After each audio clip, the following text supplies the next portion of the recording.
ஐயா வணக்கம், வாழ்க வளமுடன். ஐயா நான் சேகர் பேசுகிறேன். வாட்ஸ்அப்லேயும் இருக்கேன், முகநூல் பக்கத்துலேயும் இருக்கேன். ஐயா ஒரு முக்கியமான செய்தி, இதை எல்லாருக்குமே சொல்லுங்கள். ஏன்னா இன்றைக்கி மிகப்பெரிய லெவலில் பாதிக்கப்பட்டிருக்க அந்த சுகர் அப்படின்றத இன்றைக்கி ரொம்ப பெரிய வியாபாரமாக்கி கந்தரகோலம் பண்ணிட்டாங்க. நாங்களே ரொம்ப அந்த ஹெர்பல் பேட்சில் இருக்கவங்களே ரொம்ப வேதனையோடு இருக்கோம், முடியலை.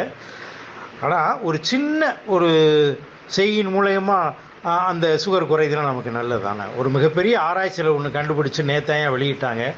அதை எனக்கு உண்மையிலே எல்லாருக்கும் சொல்லணும்னு ஆசை. எல்லாருமே இதை கொஞ்சம் ரிஸ்க்காக எடுக்காமல் கொஞ்சம் எல்லாம் சொல்லுங்கள். வேறு ஒன்றும் இல்லையா, சுகர் பாதிக்கப்பட்டவங்க யாராக இருந்தாலும் அன்று காலையிலிருந்து அன்று இரவு அவங்க படுக்கிற வரைக்கும் அவங்க சாப்பிடக்கூடிய எல்லா உணவுகளையும், ஃபார் உதாரணம் டீ காஃபியை தவிர மற்ற இதில் சாப்பாடு சாம்பார் ஊற்றுறாங்க, இல்லை குழம்பு ஊற்றுறாங்க, அடுத்து காய்கறி வைக்கிறாங்க, எது சாப்பிட்டாலுமே அதில் 2 சொட்டு எலுமிச்சம்பழ சாறு விட சொல்லி சாப்பிட சொல்லுங்கள்.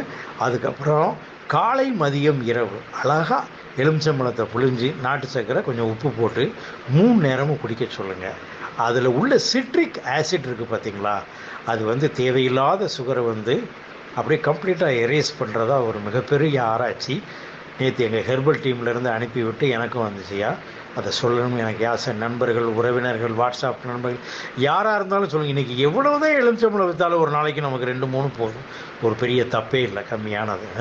அதனால் இந்த செய்தியை எல்லாருக்கும் பாருங்கள். நானும் முடிஞ்ச அளவுக்கு எல்லாருக்கும் சொல்கிறேன். ஏன்னா எல்லோரும் நோய் நொடியின்றி இருக்கணும்.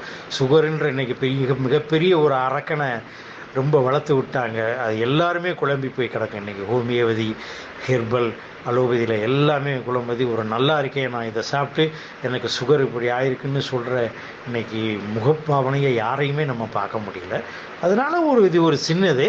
அதனால் எல்லாருக்கும் நீங்கள் சொல்லுங்கள். ரொம்ப நன்றியா, வணக்கம்யா, வாழ்க வளமுடன்.